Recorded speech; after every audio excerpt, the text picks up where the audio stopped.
एक्कासी एउटा ठुलो मिसनको हिस्सेदार भए।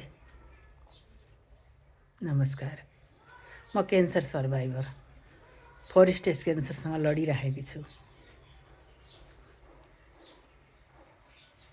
मिसन त डरलाग्दो थियो।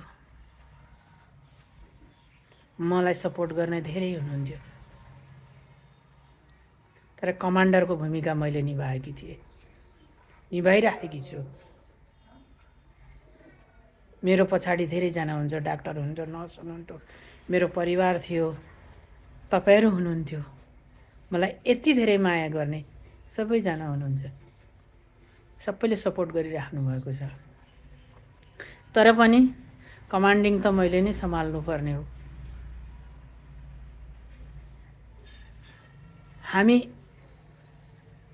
अरूको भरमा अगाडि बढ्न त सक्दैनौँ नि। यो पुरै जिम्मेवारी हाम्रो थाप्लोमा छ। हो, यदि तपाईहरू पनि क्यान्सरको बिमारी हुनुहुन्छ, क्यान्सर सर्भाइभर हो भने, क्यान्सरको योद्धा हो भने, लड्ने हामीले नै हो। सबैको सपोर्ट हुन्छ हामीलाई।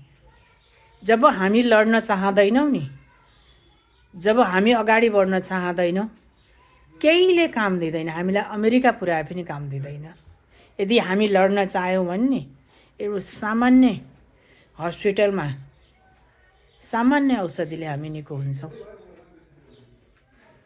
तपाईहरूलाई पनि यो कुरा थाहा छ। कसैले गरेर हुँदैन। म चाहन्छु, तपाईँ चाहनुहुन्छ, हामीले यो मिसन पुरा गर्नुपर्छ।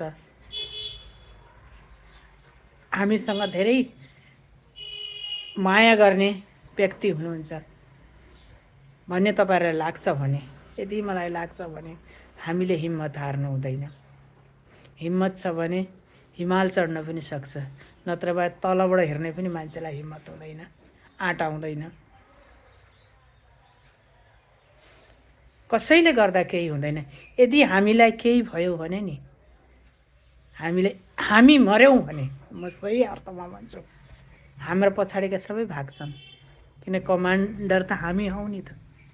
तिनीहरूको केही अर्थ हुँदैन पछाडि हुनेको। त्यसले गर्दा तपाईँहरू पनि अगाडि बढ्नुहोस्, नडराउनुहोस्। क्यान्सरसँग पटक्कै नडराउनुहोस्। हाम्रो सिङ्गो शरीर त स्वास्थ्य छ नि, एउटा सानो भागमा हामीलाई समस्या भएको छ। हामी जित्छौँ, यसलाई हामी अवश्य जित्छौँ। हामीमा हिम्मत छ, आँट छ, केही हुँदैन। ल, तपाईँहरू आफ्नो केयर गर्नुहोस्। जाडो छ, धेरै केयर गर्नुपर्छ। मैले त टोपी लाउन थालिसकेँ। अलिक बढी चिसो लाग्छ, इम्युनिटी पावर नभएकोले हुनसक्छ। म घुम्नु डुल्नुहोस्। म पनि घुम्ने डुल्ने गरिरहेको छु। घर बसेकै हुँदो रहेछ, यतिकै बसिन्छ। खाना खायो बसो, एक्सर्साइज पुग्दैन, जबरजस्ती हिँड्ने। भर्खर कन्याम पुगेर आएँ म। यति अप्ठ्यारो ठाउँमा हिँडियो नि, 2टा डाँडा हिँडियो। हिँड्दा हिँड्दा हिँड्दा हिँड्दा 4 हात पाउ टेकेर पनि हिँड्यौँ।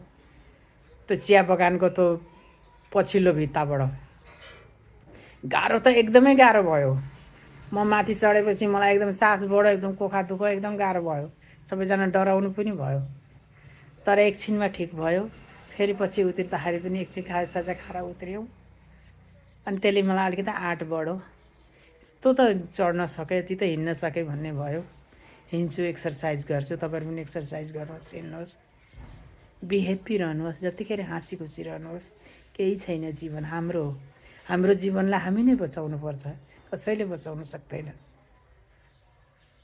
हामीसँग हिम्मतको हतियार छ। जबसम्म हिम्मतको हतियार हुन्छ नि, कसैले हामीलाई केही गर्न सक्दैन। खुसीको लाइफ ढाल बनाउनुहोस्।